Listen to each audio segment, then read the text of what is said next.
안녕하세요. 저는 경기도에 살고 있는 30대 후반 여자입니다. 평소 출퇴근할 때 자주 듣고 있는 사연 열차에 제 사연이 소개된다고 생각하니 벌써 심장이 두근두근 거리는 게 많이 긴장되는데요. 글재주가 없어 더욱 긴장되긴 하지만 최선을 다해 볼 테니 다들 끝까지 함께 해주세요. 그러면 사연 시작해 볼게요. 남편과 전 2년도 채 되지 않은 신혼부부였어요. 남편은 중학교 선생님이고 저는 주간 야간을 오가는 업종의 일을 하고 있었죠. 근무 특성상 주말이란 개념이 따로 없었고 주간과 야간을 오가는 일이었기에 휴무가 맞지 않는 주말은 혼자 시간을 보내야 하는 남편이 걱정이 되더군요. 선생님이란 직업이 워라밸이 좋잖아요. 근무 시간도 좋고.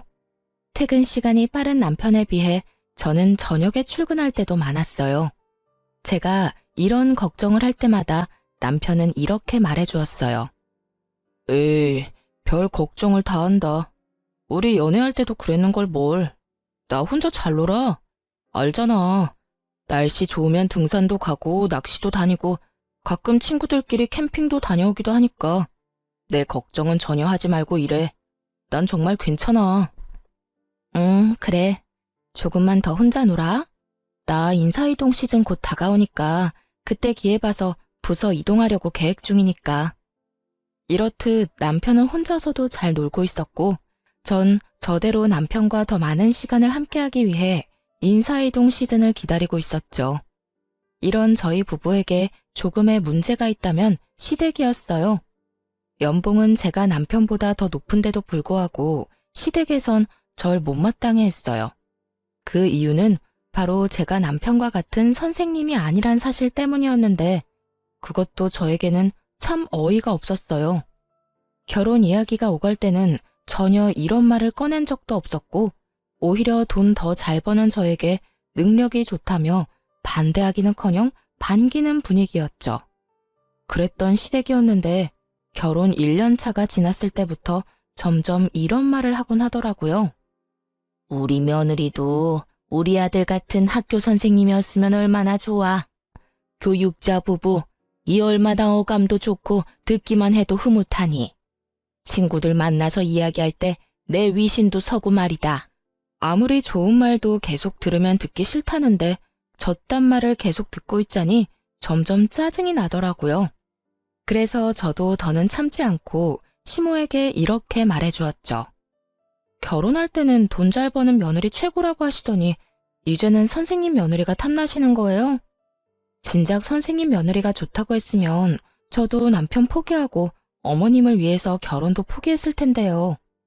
제 말에 가시가 가득하다는 걸 남편이 눈치챘는지 결혼 생활을 시작할 때 제가 마련한 집에서 시작한 이야기를 꺼내며 서둘러 제 편을 들기 시작하더군요. 그래 엄마, 언제는 돈 잘 버는 며느리가 최고라고 하셔놓고선. 그리고 엄마 말대로 선생님하고 결혼했으면 내가 지금 대출금 걱정 없이 살 수나 있었겠어. 이 사람이 마련한 집 없었으면 난 지금도 집 대출금이나 갚느라고 월급 구경할 새가 없었을 거야. 그러니까 이 사람한테 그런 말도 안 되는 말 좀 하지 마.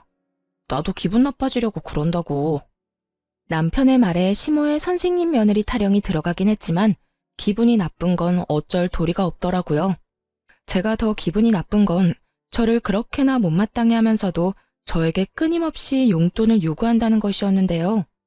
처음엔 두세 달에 한 번씩 돈을 좀 달라던 시모는 어느새 한 달에 두어 번씩 용돈 요구를 하는 날도 생겨나더군요. 저는 처음부터 시모가 용돈을 요구할 때마다 제 돈만이 아닌 생활비 목적으로 남편과 함께 다달이 모은 돈에서 시모의 용돈을 줘버렸죠. 처음 두세 달에 한 번씩 용돈을 줄 땐 아무 말도 하지 않던 남편은 한 달에 두어 번씩 적게는 10만 원, 많게는 50만 원씩 생활비에서 돈이 빠져나가니 짜증을 내기 시작하더군요. 아니, 무슨 용돈을 그렇게 많이 자주 드리는 거야? 그렇게 주고 나면 우리 생활은 어떻게 해? 기가 막히더군요. 제가 친정에 흥청망청 돈을 쓰는 것도 아니고 다름 아닌 시댁에 주는 돈을 그것도 오롯이 남편 돈만이 아닌 제 돈도 포함된 생활비에서 주는데 저에게 짜증을 내니 기가 막히고도 남을 상황이었죠. 여보, 이 돈 내가 친정에 주는 돈이라고 착각이라도 하고 있는 거야? 그 돈 당신 집에 주는 거야. 그것도 내가 먼저 챙겨드린 것도 아니고 어머님이 이런저런 핑계 대면서 돈 달라고 하도 성화를 부리셔서 준 거라고. 지금 짜증낼 사람은 당신이 아니라 나인 거 몰라? 우리 생활비는 당신 돈 내 돈 합쳐서 쓰는 건데 그 돈에서 어머님 드리는 거라고. 그리고 지금 짜증을 낼 대상이 이상하다고 생각 안 해? 내가 아니라 어머님한테 짜증내든 화를 내든 하란 말이야. 어머님이 달라고 하는데 내가 어떻게 딱 잘라서 안 된다고 그러냐고. 아무리 그렇다고 해도 안 되는 건 안 된다고 해야지. 당신은 그런 말도 못해서 어쩌려고 그래? 어떤 날은 치과에 간다고 돈 달라 그러시고 어떤 날은 친구 만나러 가는데 돈이 없다고 돈 달라 그러시는데 어떻게 못 준다고 그래. 그렇게 말하는 당신이 못 준다고 그러면 되겠네. 남들이 들으면 내가 친정부모님께 용돈 퍼다 주고 있는 줄 알 거다. 지금 이 상황에선 당신이 나한테 짜증을 낼 게 아니라 나한테 미안해해야 하는 상황이라고. 생활비에 내 돈도 들어간 거 잊었어? 왜 나한테 짜증을 내? 내가 언제 짜증을 냈다고 그래. 아유, 됐어. 내가 알아서 할 테니까 당신은 아무 말도 하지 말고 있어. 남편은 제 말에 기분이 상해버렸는지 사과 한마디 없이 본인이 알아서 하겠다곤 해버리곤 대화를 끝내버리더군요. 그 후 시모의 용돈 요구는 없어졌지만 다른 식으로 저를 괴롭히기 시작했어요. 당시 시댁에선 아침부터 적어도 5첩밥상 이상을 차려 먹는 집안이었는데 제가 야간을 하고 퇴근하는 아침이라든지 피곤함이 절여있는 휴일날엔 어김없이 연락이 와 아침을 차리라는 말도 안 되는 요구를 하기 시작하더라고요. 처음 한두 번이야 시모가 많이 아프다고 하니 가서 차려드렸지만 막상 시댁에 가보면 시모의 상태는 저보다 더 팔팔해 보였고 이런 말도 안 되는 요구를 따라주면 안 되겠다 싶었어요. 그날도 전 야간을 하고 퇴근하고 있었고 시모에게선 또 연락이 와 시댁으로 오라고 하더군요. 일 끝났지? 오늘도 우리 집에 좀 들렀다 가려무나. 왜요? 또 손가락 하나 까딱할 힘도 없이 편찮으세요? 그래. 나이가 들어서 그러는가 요즘엔 아침만 되면 힘도 없고 몸도 안 쑤시는 데가 없는 게 컨디션이 영 말이 아니야. 그러니까 얼른 와서 아침 좀 차리려무나. 어머님, 매번 편찮으시다고 해서 가보면 저보다 혈색이 더 좋으세요. 아프고 피곤한 걸로 치면 제가 어머님보단 한 수 위인 것 같은데 그러지 말고 어머님이 저희 집에 좀 와서 아침밥 좀 차려주시면 안 될까요? 저는 오첩 밥상까지는 바라지도 않고 그저 죽 정도면 되는데요. 소화도 잘 되고 먹고 빨리 잘 수도 있고 말이에요. 저는 작정을 하고 시모의 요구에 답을 하고 있었고 시모는 이런 저의 말에 화가 났는지 언성을 높이기 시작하더라고요. 뭐야? 너 지금 이 시어머니한테 네 아침 밥상이나 차리라 이거니? 나 컨디션 안 좋다는 말은 어느 귓구멍으로 들은 게야? 어머님도 아시다시피 저는 방금 전까지 밤새도록 일하다 왔는데 그 컨디션은 제가 더 안 좋지 않을까요? 그러니까 제 밥상 차려주실 거 아니면 앞으로 이런 전화 하지 마세요. 저도 며느리이기 전에 사람이고 저도 힘들고 피곤한 거 알아요. 그러면 저 진짜 너무 많이 피곤해서 전화 끊을 테니 정 몸이 힘드시면 시켜 드세요. 들어가세요. 집에서 가까운 거리도 아니었고 적어도 1시간은 걸리는 거리인데 그저 저를 부려먹기 위해 저러는 것에 더는 노란하고 싶지 않았기에 저는 더욱 단호하게 말하곤 전화를 끊어버렸습니다. 그 뒤로도 시모는 연락이 와 아침밥을 요구했지만 그때마다 전 못 간다는 말과 함께 전화를 끊어버렸어요. 그렇게 시모에 대한 스트레스도 쌓이는데 남편 역시 의심스러운 행동을 하기 시작하더군요. 남편은 여전히 제가 일하는 주말엔 낚시하러 다닌다거나 여러 취미 생활을 했는데 다른 때와 마찬가지로 낚시를 하러 갔다며 물고기를 낚은 사진이 왔더라고요. 대어를 낚은 사진이었는데 밝게 웃고 있는 남편의 뒤로 거울에 남편의 사진을 찍어주고 있는 여자의 모습이 보이는 것이 아니겠어요? 흐릿하고 작은 여자의 실루엣이었지만 저는 한눈에 그 여자가 남편의 학교에서 함께 일하는 처녀 선생님이라는 걸 단박에 알 수 있었어요. 그 여자는 저희 결혼식에 참석했을 뿐 아니라 소풍을 다녀온 사진이라든가 학교에서 하는 각종 행사 사진을 보다가 워낙 예쁘게 생겨 저도 모르게 눈길이 가던 여자였어요. 전 바로 남편에게 답장을 해 누구와 갔냐고 물어보았어요. 여보, 또 혼자 갔어? 아니면 이번엔 같이 간 사람이 있는 거야? 학교 선생님들이랑 왔어. 매번 내가 낚시터에 다닌다고 하니까 다들 궁금해하길래 시간 맞는 사람들 맞춰서 같이 왔지. 그래? 심심하진 않겠네. 좋은 시간 보내. 저는 이렇게 마지막 문자를 보냈고 제 문자에 남편은 단체 사진을 찍어 보내주더군요. 남자 셋, 여자 셋. 짝을 맞춰 놀러 간 것이 걸리긴 했지만 더는 이런 식으로 의심을 했다간 정말 끝도 없을 거란 생각에 나쁜 쪽으로 생각하지 않으려고 무던히 애를 썼습니다. 거기에다 돌아온 남편의 휴대전화를 살펴봤을 때도 수상한 내용도 없었기에 괜한 오해로 사람을 의심하지 말자고 생각했던 것이었죠. 그러던 어느 주말, 저도 쉬는 주말이었는데 원래 이런 주말엔 오롯이 저와 시간을 보내던 남편은 그날따라 무슨 일인지 아주 중요한 약속이 있다며 나갈 채비를 하더라고요. 주말에 무슨 일이길래? 원래 이런 날엔 나랑 시간 보내줬었잖아. 그게 선생님들이랑 애들 이야기도 좀 할 겸 해서 다 함께 모이기로 했어. 그때 사진 보내줬던 선생님들 있지? 다 모인다는데 나만 빠질 수도 없는 노릇이잖아. 다른 것도 아닌 애들 때문에 이야기 나누는 자리기도 하고 말이야. 일찍 들어올 테니까 혼자 조금만 있어. 처음엔 그럴 수도 있다고 생각했어요. 요즘 애들 교육하기 참 힘들다는 말을 달고 살기도 했고 가끔 이런 날도 있겠지 하는 마음에서 선뜻 보내줬던 것이었죠. 하지만 그런 날들이 많아지는 것도 모자라 평일조차 남편의 귀가 시간이 늦어지며 술에 취해 들어오는 날이 잦아져 결국 전 남편에게 한 소리 하게 되었어요. 여보, 정말 해도 해도 너무한 거 아니야? 요즘 왜 이렇게 늦어? 주말이고 평일이고 할 것 없이 너무 늦잖아.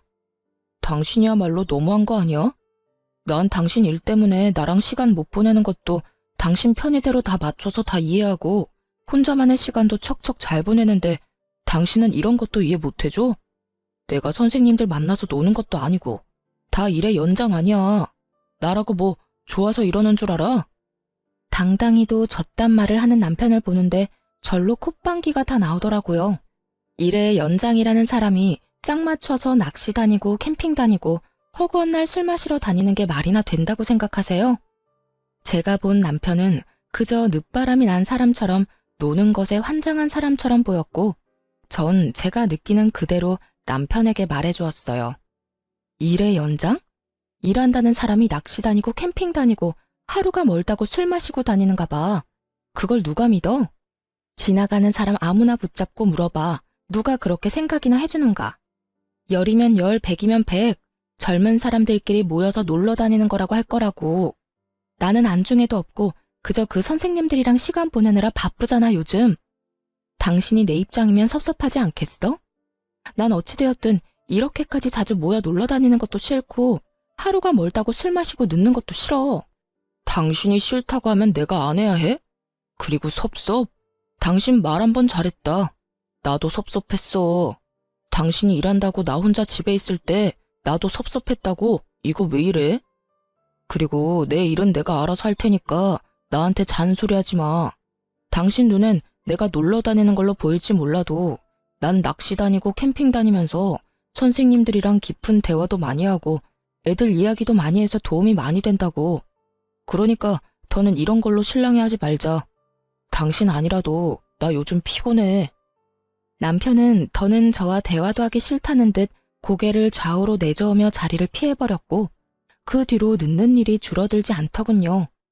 그때까지만 해도 남편의 외도 사실은 전혀 상상치도 못했던 일이었기에 더는 우리 사이가 멀어지는 것이 너무나도 싫었던 저는 어떻게 해서든 잘 살아보려고 애썼어요.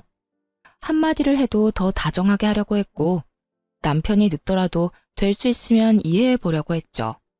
그럼에도 남편은 점점 더 멀어지는 느낌이 들었고 전 남편과의 관계 개선을 위해 남편이 운동을 간 헬스장으로 간식을 싸들고 찾아가게 되었죠. 오랜만에 함께 데이트도 할 겸 해서 헬스장 1층에 있는 커피집에서 운동을 끝낸 남편이 나오길 기다리고 있는데 그 예쁜 동료 여선생이 가게로 들어오더군요. 우연이라고 하기엔 그 모든 상황이 의심스러웠던 저는 황급히 여선생의 눈을 피해 구석진 자리로 피했고 얼마 지나지 않자 남편이 카페로 들어와 여선생의 맞은편에 앉았어요. 그 후 100% 정확하게는 듣지 못했지만 웃으며 나누는 대화와 서로의 머리카락을 만져주는 모습 등 다정한 연인의 모습과 다름이 없는 두 사람의 행동에 남편의 외도를 확신하게 되었습니다. 자기야, 여기. 왜 이렇게 빨리 왔어? 오늘 운동 길게 한다더니. 자기가 여기까지 왔다는데 내가 운동이 되겠어? 자기 밑에서 기다린다는 연락 받자마자 씻고 내려왔지. 으이그, 난 괜찮은데. 머리카락에 물기 있는 것 좀 봐. 머리라도 다 말리고 오지. 그나저나 그 여자는 어때? 이혼 이야기 나올 것 같아? 우리 집에서 요즘 난리야. 만나는 사람 있으면 빨리 데리고 오라고. 곧 이혼 이야기 나올 것 같아. 나도 집에서 말 한마디 걸지도 않고 묻는 말에 대답만 하고 있거든. 집사람은 어떻게 해서든 풀어보려고 했는데 내가 반응이 없으니까 점점 지치는 눈치더라고. 정말? 다행이다. 그러면 우리 집에는 조만간 인사 온다고 할게. 그런 줄 알고 자기도 옷도 새로 좀 사고 미용도 좀 하고 해. 우리 아빠 깔끔한 거 좋아하셔. 양복도 싸구려 말고 가격대 좀 있는 거 사 입고. 걱정하지 말고 날짜 정해지면 이야기나 해줘.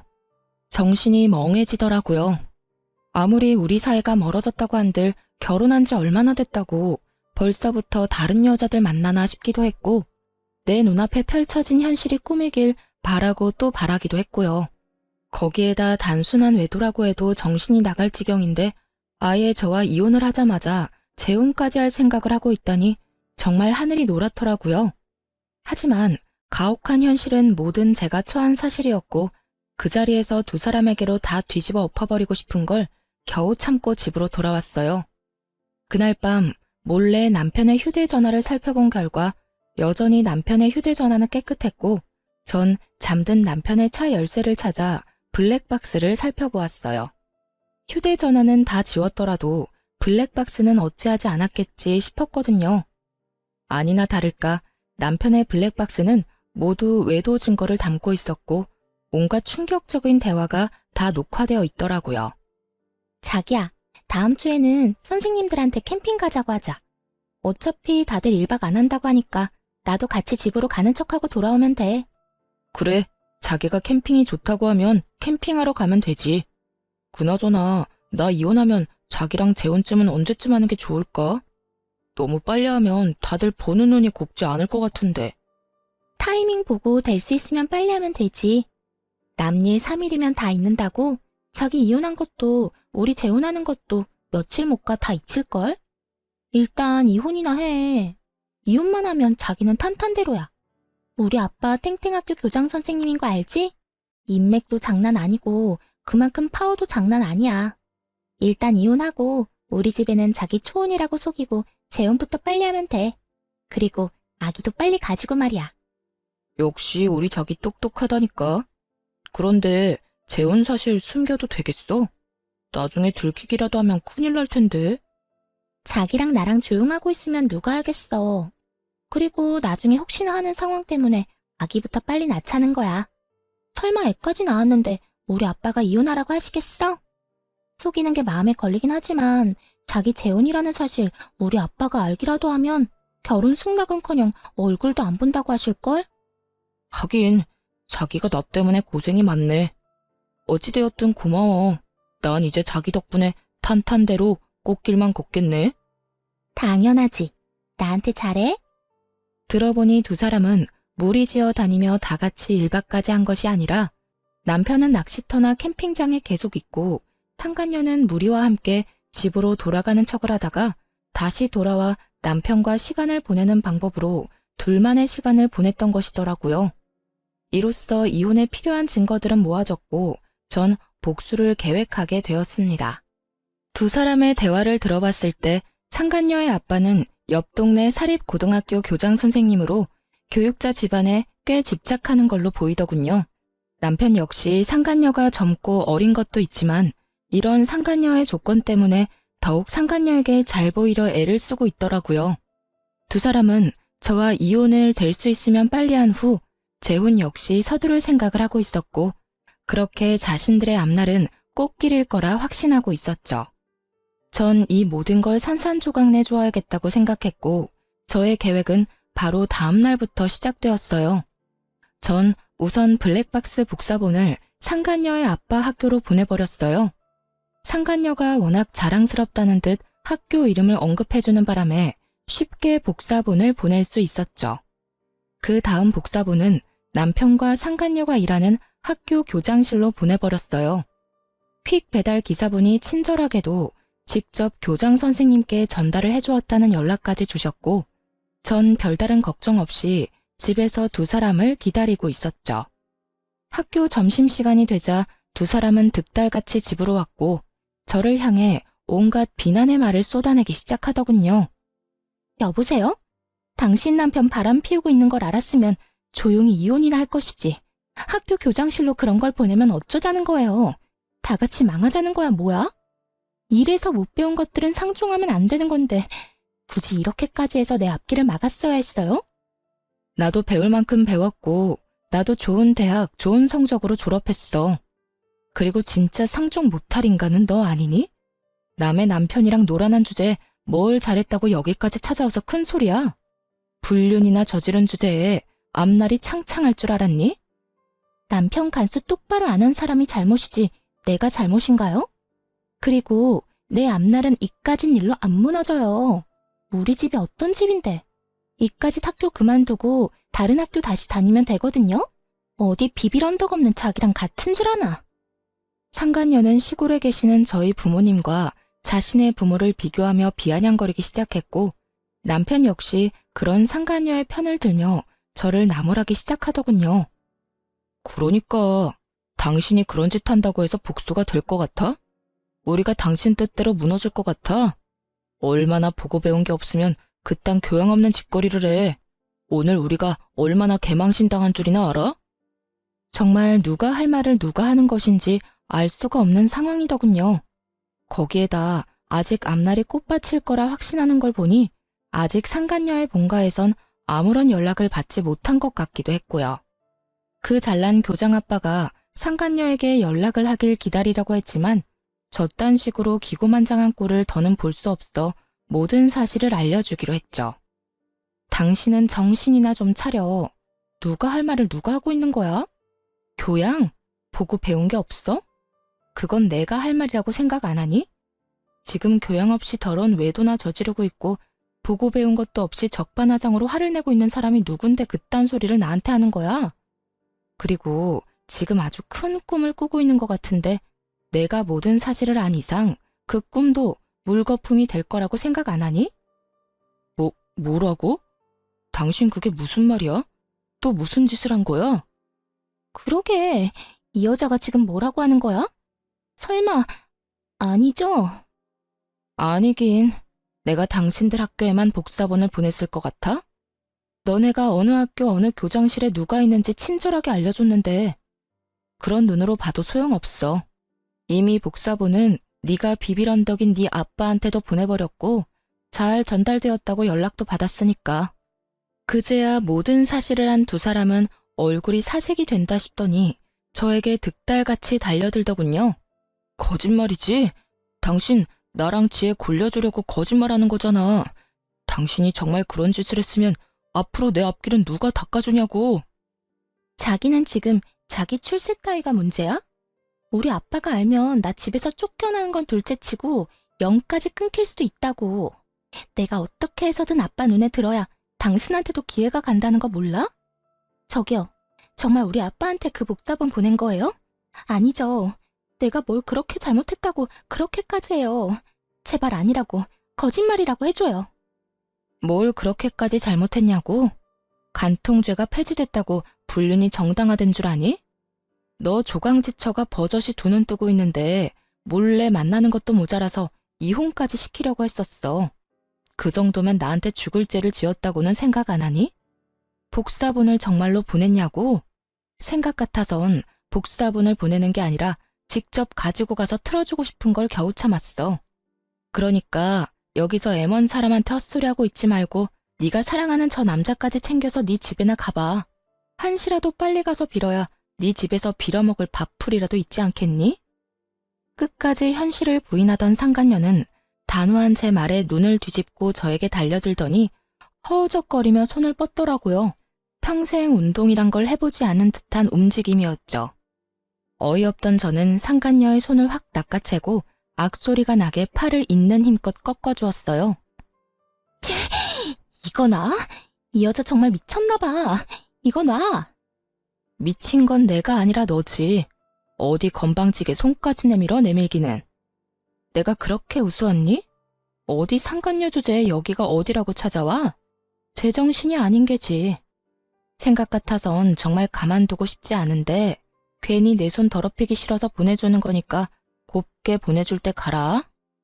저는 상간녀를 남편의 쪽으로 밀어버렸고 남편은 상간녀를 부축하며 저에게 온갖 험한 말을 쏟아내기 시작하더군요. 당신 정말 제정신이야? 배웠다는 사람이 왜 이렇게 무식하게 굴어? 이러다 어디 크게 다쳤으면 당신이 책임질 거야? 내가 좀 밀었다고 크게 다칠 정도면 걔는 걸어다니지 말고 병실에 누워있어야 하는 거 아니니? 그 정도로는 진단서도 안 나오니까 걱정하지 말고 얼른 가. 여기서 더 소란 피웠다간 나 진짜 경찰이라도 부를 거니까. 그런 줄 알고 더 난동 피우려면 피워보든가. 전 두 사람을 향해 경찰을 부를 거라며 으름장을 놓았고 두 사람은 끝까지 저에게 험한 말을 쏟아내며 돌아가더군요. 전 두 사람이 가자마자 비밀번호도 바꿔버렸고 이 모든 것을 예상해 몰래 모든 상황을 녹화 중이던 휴대전화도 잘 챙겨두었어요. 이로써 더욱 확실하게 이혼 준비를 마친 저는 이혼 소송을 준비했습니다. 남편과 상간녀는 물론이었고 시모에게까지 위자료를 청구했어요. 시집살이 좀 시켰다고 시모에게까지 위자료 청구를 한 것이냐고요? 아니요. 제가 본 블랙박스엔 두 사람 말고도 시모도 함께 찍힌 녹화본이 꽤 있었는데 알고 보니 시모는 두 사람의 외도 사실을 진작부터 알고 절 괴롭히고 있었더군요. 그러니까 제 입에서 이혼 이야기가 나오게 저를 괴롭히고 있었던 것이었어요. 엄마, 집사람 괴롭히고 있는 거 맞지? 왜 별말이 없지? 말도 마라. 그렇게나 괴롭히는데 애가 기죽기는커녕 되려 나를 가르치려고 들고 있어. 넌 도대체 어디서 그렇게 독한 애를 데리고 왔니? 다른 여자들 같으면 이 정도 하면 울고 불고 어머님 저한테 왜 이러세요? 말 정도는 나와야 할 텐데 네 집사람은 도리어 나한테 싫다. 앞으로 이런 거 시키지 말라고 하더라. 내가 기가 막혀서. 그래서 더 괴롭히지도 못한다는 말이야? 그러면 내가 그냥 이혼하자고 해야 해? 내가 이혼하자고 해도 집사람 안 해줄 텐데. 어이구 걱정하지 마. 이 엄마가 다 알아서 할 테니. 우선 네 할아버지 제사 다가오는 거 알지? 그때 불러서 일단 마음껏 부려먹으려 하고 있어. 그런데 우리 제사 안 지내잖아. 그러니까 더 화나는 거지. 이때까지 한 번도 지낸 적 없었던 제사를 갑자기 지낸다고 하면서 부려먹으면 더 화나지 않겠니? 다른 사람도 아닌 할아버지 제사라는데 안 올 수도 없을 테고. 그쯤 되면 시집살이도 그런 시집살이가 없다는 생각이 들면서 그냥 확 이혼하고 싶을 테니 조금만 기다려. 이야, 대단하네 우리 엄마. 고마워 엄마. 내가 재혼해서 잘 풀리면 엄마한테 정말 잘할게. 그래, 잘 좀 해. 그러게 진작 같은 학교 선생님을 만났으면 이런 고생은 안 해도 됐을 텐데. 어찌되었든 넌 아무 걱정하지 말고 재혼 준비나 잘해놔. 아무리 제가 밉다고 해도 시모까지 이혼을 돕고 있다는 사실을 알았을 땐 정말 치가 다 떨리게 화가 났었는데 소송을 하다 보니 그 더러운 계획에 함께해준 시모에게 고맙다는 마음마저 들더군요. 그 덕에 저는 받을 위자료도 더 많아졌고 기분도 통쾌해졌으니까요. 그렇게 전 세 사람 모두에게 위자료를 받고 이혼할 수 있었고 세 사람의 계획은 물거품이 되고 말았습니다. 공무원은 품위 유지 의무가 있는 거 다들 아시죠? 올바른 행실을 보여주고 교육자의 명의를 실추시키면 안 되는 두 선생님이 학생들 몰래 불륜을 저질렀다는 충격적인 소문은 굳이 제가 직접 퍼뜨리지 않아도 이미 입소문이 퍼져 있더군요. 남일은 3일이면 잊혀진다고 당당했지만 불륜, 그것도 선생님이란 직업을 가진 두 연놈들이 그런 짓을 했으니 동료 선생님들 사이에서 오고 가는 이야기를 귀가 밝은 학생들이 모를 리가 없잖아요. 알게 되는 건 시간 문제인 거죠. 3일이 아니라 한 달이 지나도 잠잠해지지 않고 오히려 학생들은 두 선생님을 대놓고 무시할 정도로 수업 태도가 좋지 않았대요. 그리고 교장 선생님은 이미 알고 계시니 징계도 당연 들어갔고요. 그렇게 전 남편과 상간녀는 학교에서 쫓겨난 것은 물론이었고 전 남편의 앞길에 꽃가루를 뿌려줘야 할 상간녀의 본가에서도 처참하게 쫓겨났다고 하더군요. 전 시모는 빚을 내서 저에게 위자료를 준 것도 모자라 선생님 아들과 선생님 며느리가 아닌 백수 아들과 백수 며느리를 꼼짝없이 데리고 살아야 하는 상황이라고 하더군요. 그렇게 자랑스럽게 여기던 아들이 순식간에 백수 이혼남이 되었으니 전 시모는 아주 억장이 무너졌는지 골골거리며 누워 지낸다더군요. 그 후 별다른 소식을 듣지 못하고 살았는데 1년 남짓 지났을 무렵 전 남편에게 울면서 연락이 왔더라고요. 여보, 나야. 잘 지내? 미쳤어? 여보라고? 혹시 너 치매 걸렸니? 우리 사이가 아직 혼인관계라고 착각하는 건 아니지? 갑자기 전화해서 왜 우는 소리야? 그게 그 여자 도망갔어.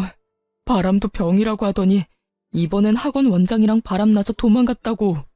심지어 그 남자도 유부남인데 말이야. 이게 말이나 돼? 어떻게 나한테 이럴 수가 있냐고. 전 남편은 생각이란 없는 사람처럼 울고불고 하며 저에게 하소연을 쏟아내기 시작하더군요. 들어보니 학교에서 쫓겨난 두 사람은 학원가를 전전하며 취업 자리를 알아봤지만 불륜 딱지가 제대로 붙어버린 두 사람의 취업은 쉬운 일이 아니었죠. 그러는 와중 상간녀는 학원에 취업이 되었는데 그 원장과 바람이 났고 그 원장 역시 유부남인데 바람이 나서 도망을 갔다며 하소연하는 전 남편을 보니 참 한심하다는 생각이 들더군요. 너야말로 참 가지가지한다. 네 부인이 다른 유부남이랑 바람나서 도망간 이야기를 왜 나한테 하는 거야? 그렇게 친구가 없니? 내가 무슨 네 친구쯤으로 착각하는 것 같은데 나 네 친구 아니고 너 새끼랑 이혼한 전부인이야. 그것도 네가 바람 피워서 헤어진 전부인. 제가 호통을 쳐대자 전 남편은 그제야 정신이 조금 돌아왔는지 우는 소리를 멈추고 저에게 사과를 하기 시작하더군요. 이혼하는 그 순간까지 단 한 번도 한 적이 없던 사과를 말이죠. 미안해. 내가 정말 미쳤었나 봐. 당신도 알다시피 우리 집도 나한테 큰 도움이 되는 집도 아니었고 그렇다 보니 그 여자 배경에 혹해서 나도 모르게 그런 결정을 내렸었어. 지금 와서 생각해보니까 내가 당신한테 정말 하면 안 되는 짓을 했다 싶어. 당신 같은 여자가 또 없는데 말이야. 이제 와서 그딴 말 하면 뭐래? 우리 어제 이혼한 것도 아니고 1년 전에 이혼했어. 거기에다 지금 부인이 바람나서 도망간 이 타이밍에 나한테 사과를 한다고? 왜? 직접 당해보니 내 심정이 이해라도 됐나 봐? 내가 직접 당해보니까 정말 당신한테 못할 짓 했다 싶더라. 내가 정말 미안해. 전 남편은 우물쭈물 말꼬리를 흐리며 말을 아낀다 싶더니 결국 준비한 말을 꺼내기 시작하더군요. 그래서 하는 말인데 우리 다시 시작하면 안 될까? 뭐라고? 나보고 네 상간녀를 하란 이 말이니? 왜? 네 와이프 바람난 꼴 보니까 너도 외도라도 저지르고 싶니? 아니, 그런 게 아니라 내가 다 정리하고 당신한테 갈 테니까 새 출발하자는 말이야. 당신이 다 용서하고 나 받아주면 나 정말 잘하면서 살게. 최선을 다하고 당신만 바라보면서 살게. 정말 제가 얼마나 만만했으면 이제 와서 이딴 말을 할 수 있을까요?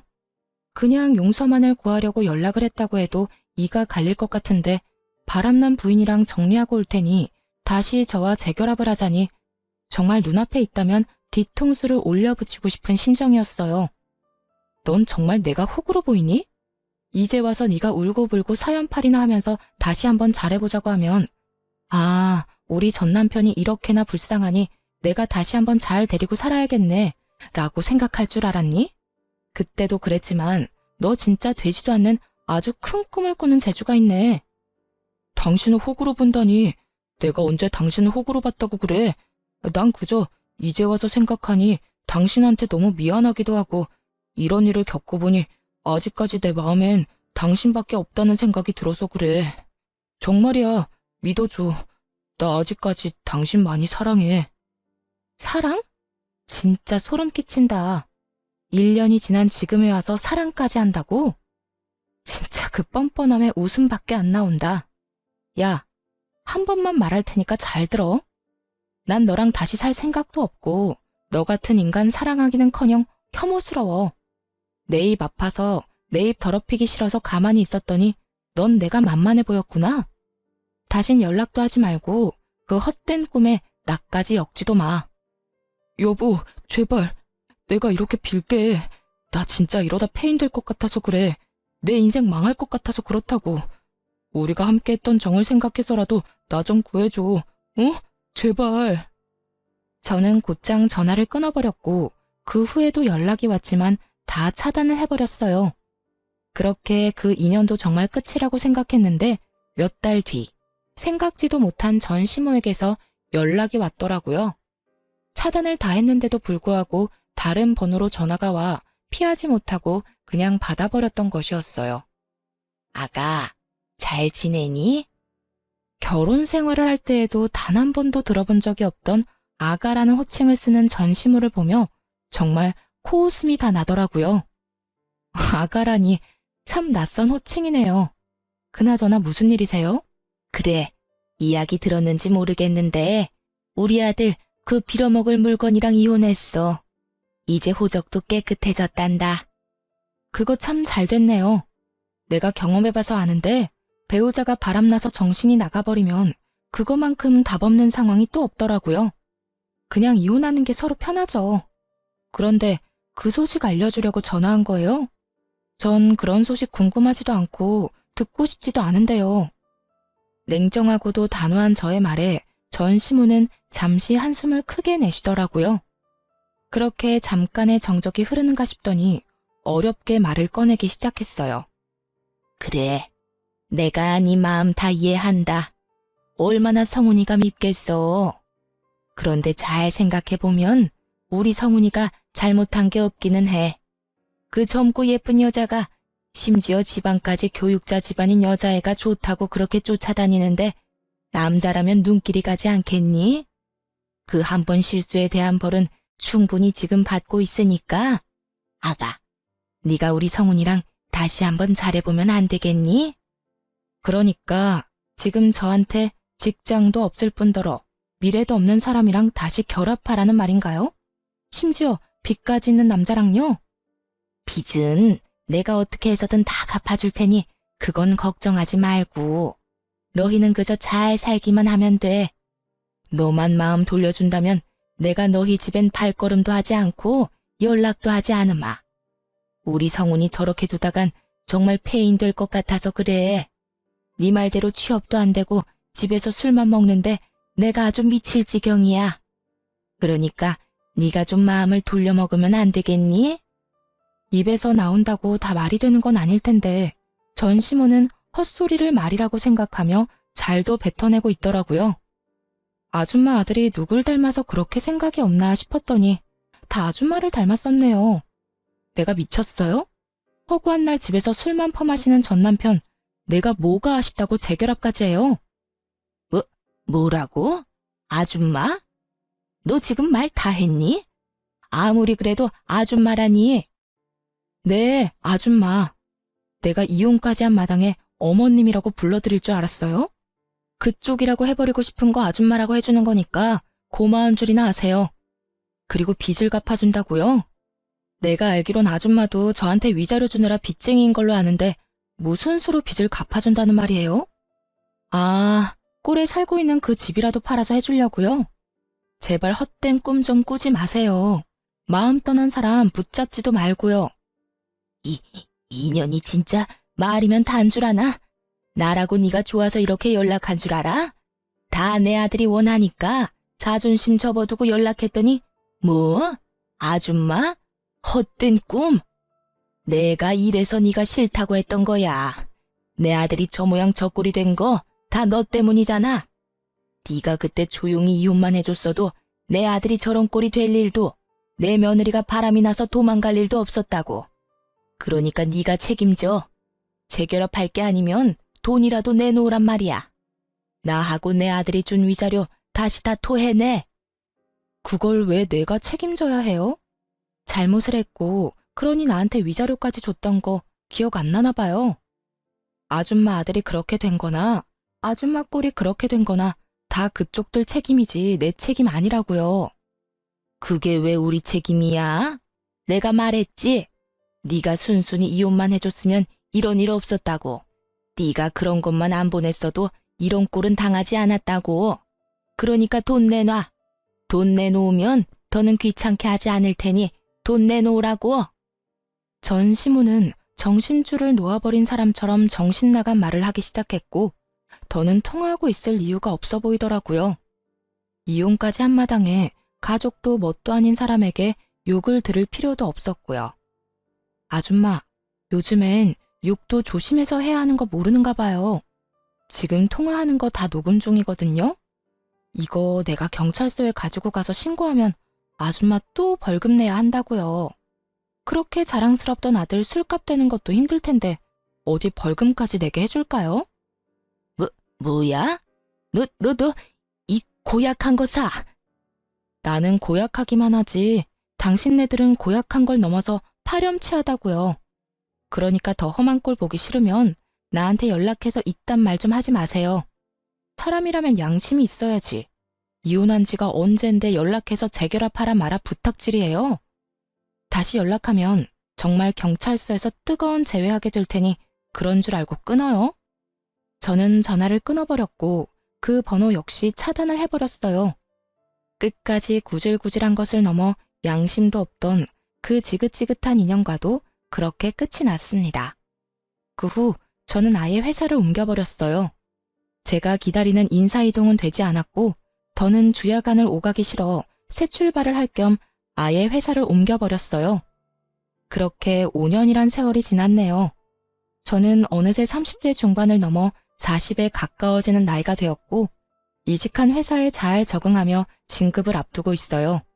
그리고 또 좋은 소식이 있는데요. 아마도 제가 결혼을 할 것 같네요. 지금 다니고 있는 회사에서 좋은 사람을 만나게 되었고 결혼을 전제로 한 만남을 2년째 이어나고 있어요. 아무래도 이혼이라는 경험이 있어 경계심이 심했던 저에게 끝없는 사랑과 마음을 보여준 멋진 남자예요. 이 남자가 제게 고백을 했는데 차마 제가 마음을 열지 못하고 있을 때 이런 말을 하더라고요. 어떤 일이 있었는지 자세히는 알지 못하지만 전 전에 만났던 그 못난 놈과는 다릅니다. 바람 같은 거 절대 피우지도 않을 거고 절대 배신 같은 것도 하지 않을 거예요. 그러니까 제가 싫으신 게 아니라면 저한테도 기회를 주세요. 일단 곁에 두시고 제가 어떤 사람인지 보여드릴 기회라도 주세요. 그렇게 곁에 둬보고도 제가 아니라고 하면 저도 군말 없이 물러나겠습니다. 이렇게까지 말하는 남자친구를 보며 저는 일단 곁에 두고 지켜보기로 했고 그렇게 연애하는 내내 한결같은 남자친구의 모습에 진지한 만남을 이어가게 되었어요. 다행스럽게도 남자친구의 집에서도 이런 저를 어여쁘게 여겨주고 계세요. 많이 걱정했었는데 예비 시부모님 모두 참 인자하고 좋으신 분들이더라고요. 조만간 나를 잡을 예정인데 제가 애정하는 채널에서 저의 마음 아팠던 과거를 훌훌 털어내버리고 새 출발해보려고 합니다. 지금은 한결같은 사람이 앞으로 한평생을 한결같으리라는 보장이 없긴 하지만 적어도 전 남편과는 다른 남자라는 걸 확신할 수가 있네요. 저 역시도 안일하게 행동하지 않고 남편을 위해 노력하며 우리의 행복을 위해 잘 살아보려고요. 두 번의 실패는 하지 않도록 다들 응원해 주실 거죠? 사연을 들으시는 모든 분께도 아낌없는 응원을 보내며 저는 이만 물러가 볼게요. 긴 글 함께 해주셔서 감사합니다. 다들 행복하세요.